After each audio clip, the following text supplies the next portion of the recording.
तो इस्कॉन मंदिर की तरफ से मांग की गई है कि सरकार को पहले अगर सरकार सख्ती करती तो इस तरह के हालात नहीं बनते और भविष्य में इस तरह की घटनाएं ना हो। इस पर बांग्लादेश सरकार को बहुत गौर से सोचने की जरूरत है। पहले दुर्गा पूजा पंडालों पर हमले हुए थे और अब एक इस्कॉन मंदिर को एक भीड़ ने निशाना बनाया है और इस हमले में पार्थ दास नाम के एक व्यक्ति की हत्या कर दी गई है। उसका शव पास के एक तालाब में से बरामद हुआ है, से मिला है। और जो वहाँ के इस्कॉन मंदिर के लोग हैं, पुजारी हैं, वो ये कह रहे हैं कि इस तरह के हमले छोटे मोटे पहले होते रहे हैं और उन पर बहुत ध्यान सरकारों की तरफ से नहीं दिया गया और इसकी वजह से कट्टरपंथियों को शय मिली और उन्होंने इस बड़ी घटना को अंजाम दिया है। तो बांग्लादेश में जिस तरह की घटनाएं अल्पसंख्यकों को लेकर के हो रही हैं, उसको लेकर के अल्पसंख्यक समुदाय में नाराजगी भी है और चिंता भी है और बहुसंख्यक समुदाय पर इसका आरोप है और सरकार से सीधे तौर पर इसमें मांग की जा रही कि सरकार ऐसे लोगों के खिलाफ कड़ी कार्रवाई करके एक संदेश दे ताकि जो अल्पसंख्यक हैं वो अपने आप को सुरक्षित महसूस करें। एक इस्कॉन मंदिर को निशाना बनाया गया बांग्लादेश में और 200 की करीब की भीड़ बताई जा रही जिन्होंने यह हमला किया और इस हमले में एक श्रद्धालु जिसका नाम पार्थ दास बताया जा रहा है, उसकी हत्या भीड़ ने कर दी। उसका शव पास के एक तालाब से मिला है।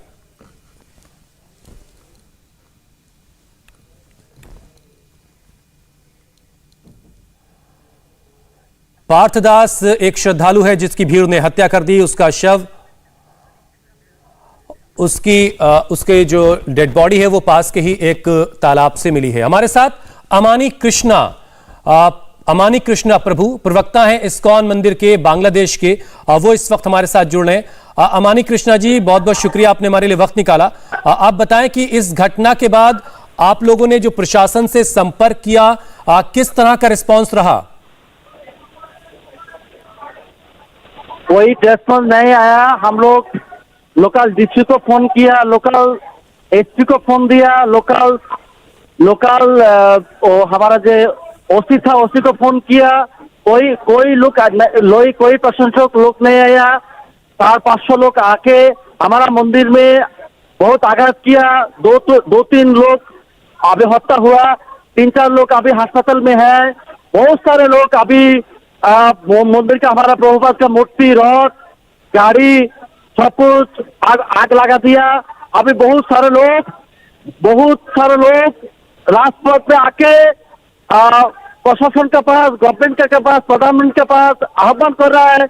ये देश में हिंदू लोग अभी थक सकता है ना इंडिया में चले जाएगा, क्योंकि हम लोग बहुत सारे टाइम बांग्लादेश गवर्नमेंट को बात किया किंतु गवर्नमेंट कुछ नहीं किया। बंगबंधु अमानी कृष्णा जी, जरा हमारे दर्शकों को बताइए आज उनका लड़की प्रधानमंत्री शेख हसीना बांग्लादेश के प्रधानमंत्री है।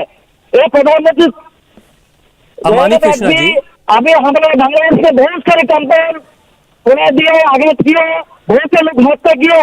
प्रशासन, मीडिया कुछ मैसेज मीडिया में नहीं हो रहे हैं। इसलिए हम लोग नरेंद्र मोदी के पास, यूनाइटेड नेशन के पास और लोगों के पास आह्वान कर रहे हैं। बांग्लादेश में ऐसा हत्या हो रही है, इसके लिए थोड़ा होल वर्ल्ड के पास हमारा हेल्प कीजिए। बिल्कुल बिल्कुल, भारत हमेशा से आपके साथ खड़ा है और इस मामले में भी जो भी मदद होगी वो की जाएगी जरूर। अमानी जी, जरा ये बताइए कि इस इस्कॉन मंदिर पर हमला कैसे, क्यों हुआ, इस घटना की शुरुआत कैसे हुई? कल लगभग दोपहर 2 बजकर लगभग 400 पीपल आके हमारा मंदिर गेट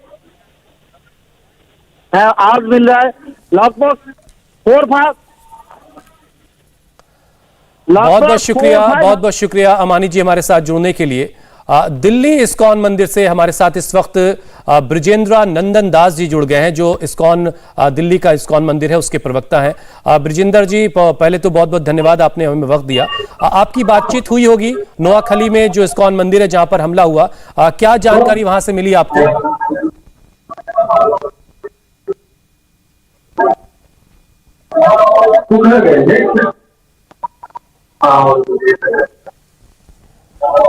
हम ब्रजेंद्र जी से बात करने की कोशिश करेंगे। इस बीच हम जरा गौनिका से समझते हैं। गौनिका, क्या भारत के विदेश मंत्रालय की तरफ से इस मामले में किसी तरह की बांग्लादेश की सरकार से कोई अब तक अपील की गई है? वहां के हिंदुओं को सही तरीके से उनकी मदद की जाए, उनको सही मेडिकल एड मिले और भविष्य में इस तरह की घटनाएं ना हो, इसको लेकर के भारत सरकार की तरफ से क्या कदम उठाया गया है?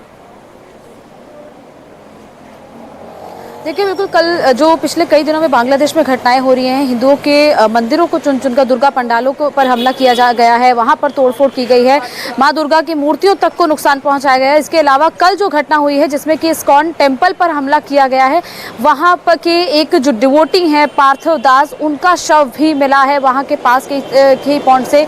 ऐसे में विदेश मंत्रालय की तरफ से इस पूरे मामले पर कड़ा रुख अपनाया जाएगा। जाहिर तौर पर बंगाल की जो सरकार, जो बांग्लादेश की सरकार है, उससे पूरे तरीके से बातचीत की जाएगी कि इस तरह की घटनाओं को रोका जाए, क्योंकि वहां पर केवल 10% हिंदू हैं। ऐसे में हिंदू वहां पर अल्पसंख्या में है। अगर उन पर इस तरीके के हमले होते हैं तो जाहिर तौर पर हिंदू वहां पर पूरी तरह सुरक्षित नहीं है। और आज भी कल ये जब ये घटना हुई उसके बाद आज वहां पर पूरी हिंदू कम्युनिटी की तरफ से और साथ ही साथ जो इस्कॉन टेम्पल के तमाम डिवोटीज हैं, जो भी प्रशासन के जो इस्कॉन टेम्पल के जो लोग हैं, उनकी तरफ से आज एक प्रोटेस्ट मार्च भी निकाला गया जिसमें बड़ी संख्या में लोग शामिल हुए हैं और अपना विरोध जताया गया है। और बांग्लादेश सरकार और प्रशासन के सामने ये बात रखी गई है कि उनको सुरक्षा प्रदान की जाए, क्योंकि इस तरीके से बार बार हिंदुओं के मंदिरों पर, हिंदुओं के भगवान की मूर्तियों पर, साथ ही साथ एक शख्स की हत्या भी इस पूरे मामले में कर दिया जाना है। ऐसे में हिंदू वहां पर खुद को असुरक्षित महसूस कर रहे हैं और लगातार वहां पर बांग्लादेश सरकार से, प्रशासन से गुहार लगा रहे हैं कि उनको सुरक्षा दी जाए, क्योंकि अगर ऐसा नहीं किया गया तो आने वाले दिनों में ये घटनाएं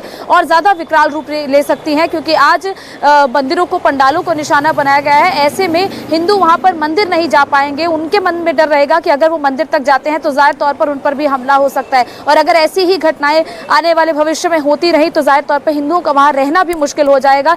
इसीलिए विदेश मंत्रालय की तरफ से पूरे तरीके से सक्रिय तौर पर इस पूरे मामले में बांग्लादेश सरकार से बात की जाएगी और अपनी बात को पूरी तरह रखा जाएगा ताकि हिंदुओं की सुरक्षा को लेकर हर चीज को सुनिश्चित किया जाए। इंडिया टीवी हर वक्त हर जगह डाउनलोड करने के लिए सर्च करें India TV news Google play store या ऐप स्टोर पर।